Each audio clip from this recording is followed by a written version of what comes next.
Selamat pagi teman-teman semua.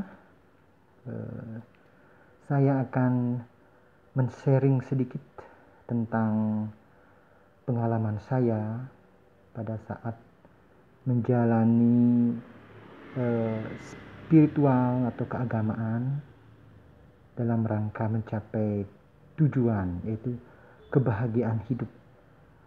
Kalau dalam agama Hindu dikatakan moksha, kalau dalam Islam dikatakan surga, kalau dalam Buddha dikatakan nirvana. Jadi apa rumus cepat untuk mencapai tujuan itu agar tidak terlalu banyak tenaga yang kita gunakan, terlalu banyak waktu ataupun pikiran yang kita gunakan. Jadi pertama, kita harus memiliki pengetahuan benar. Jadi pengetahuan benar, pertama, pengetahuan tentang hakikat hidup. Jadi apa sih hakikat hidup kita? Ada 3 hakikat hidup. Jadi dalam kehidupan itu sudah pasti ada keinginan, ada kebahagiaan, ada penderitaan. Nah, ini adalah sesuatu yang alami, sesuatu yang fakta, sesuatu yang harus ada pada kehidupan. Keinginan. Untuk fakta berupa keinginan ini, misalnya kalau bayi baru lahir, dia sudah memiliki keinginan dasar berupa insting untuk bertahan hidup, insting menyusui. Nah, insting dan keinginanlah ciptaan daripada Sang Pencipta yang bisa diteorikan berupa didapat dari genetik orang tuanya, berupa genetik insting untuk bertahan hidup, sehingga muncullah keinginan atau kehendak. Nah, keinginan ini nantinya bisa menimbulkan kebahagiaan dan penderitaan. Jadi menurut Buddha, penderitaan dan duka itu adalah karena keinginan yang tidak benar atau keinginan yang tidak terkendali atau nafsu. Maka kalau berbicara tentang keinginan, jawabannya adalah harus dikendalikan. Hakikat hidup atau fakta nomor 2 adalah kebahagiaan. Kalau kebahagiaan ya gampang, dinikmati dengan benar, bermoral dan beretika. Ini gampang. Untuk kebahagiaan itu gampang sekali, tinggal dinikmati saja. Yang ketiga adalah fakta atau hakikat hidup tentang penderitaan. Nah, untuk penderitaan ini merupakan suatu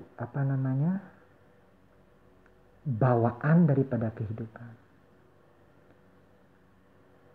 Kalau kita hidup, efeknya ya harus ada penderitaan. Jadi penderitaan ini merupakan efek samping daripada hidup. Kalau sudah hidup, ya harus menerima penderitaan. Jadi bagaimana solusinya? Ya diterima. Kalau ada penderitaan, pertama kita harus menerima, diterima, dihadapi, diselesaikan.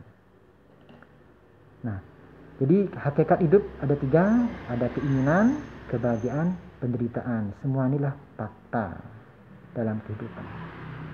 Semuanya ini adalah bawaan dalam kehidupan. Terus pengetahuan berikutnya tentang rumus hidup. Bagaimana sih rumus hidup yang efektif, rumus hidup yang cepat bisa menghasilkan tujuan kita, yaitu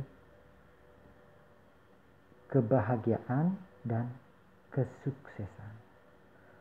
Jadi supaya simple, supaya tidak banyak berpikir, supaya tidak stres dan susah, cukup 2, pikiran benar dan keinginan benar. Pikiran benar dan keinginan yang benar. Pikiran benar itu misalnya ya pikiran yang bersih, yang suci, tidak kotor, pikiran yang positif dalam memaknai hidup. Kemudian keinginan yang benar itu adalah keinginan yang sesuai dengan moral, etika agama, keinginan yang bermanfaat. Jadi bermanfaatnya itu tidak hanya untuk kita sendiri, tapi juga untuk orang lain. Dan keinginan yang sesuai kemampuan, sesuaikan dengan kemampuan. Jadi kita harus ukur juga kemampuan kita. Jangan memaksakan diri, karena itu akan menyebabkan stres dan jika tidak berhasil sangat kecewa dan bisa depresi. Ya. Boleh-boleh saja memiliki suatu ambisi, tetapi ambisinya itu harus direncanakan dengan baik dan sesuai dengan teori-teori yang ada. Boleh. Jadi itulah pikiran benar, keinginan. Kalau sudah pikiran kita benar, keinginan kita benar dalam menjalani hidup ini, apa yang terjadi? Perkataan kita juga akan benar. Pasti tindakan dan perbuatan kita juga akan benar. Ini semua berawal dari pikiran dan keinginan yang benar. Jadi setiap hari kalau kita ingin menjalani jalan spiritual atau agama supaya gampang dan efektif, ingat 2 rumus ini. Pikiran benar, keinginan benar. Apakah sudah pikiran kita benar? Apakah sudah keinginan kita benar? Kalau sudah pasti nanti akan mencapai kebahagiaan dan kesuksesan. Kalau dalam jalan spiritual kita akan mencari kebahagiaan, kebijaksanaan. Kalau dalam kehidupan duniawi kita mencari kekayaan atau kesuksesan, itu juga pasti tercapai.